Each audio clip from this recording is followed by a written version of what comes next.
Aujourd'hui, on fait un nettoyage d'oreilles avec Robin. Donc, je viens utiliser un nettoyant d'oreilles que la vétérinaire me recommande et je le mets sur des petites cases. Par après, je viens le placer vraiment entre mes jambes, comme ça, il ne peut pas reculer. Puis c'est facile d'aller faire les manipulations au niveau des oreilles.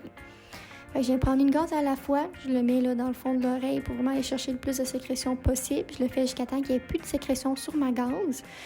L'oreille des animaux est faite en forme de L, donc il n'y a pas de possibilité d'aller toucher le tympan. C'est souvent la crainte des gens. Donc, je vais vous montrer ici un exemple d'une oreille. C'est vraiment fait en forme de L.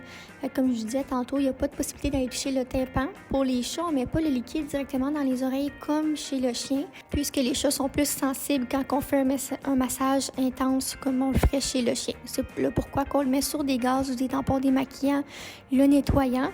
Puis par après, là, on passe notre doigt délicatement jusqu'à temps qu'il n'y ait plus de sécrétion dessus.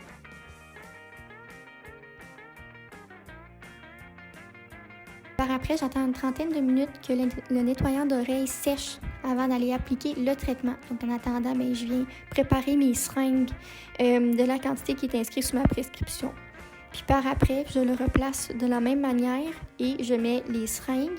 Je fais un léger petit massage après avoir mis les seringues. Je vous montre un autre point de vue et voilà. Et bien évidemment, après, je lui redonne des gâteries. On peut le faire avec de la conserve si l'animal est moins gourmand que juste avec des petites gâteries sèches comme ça.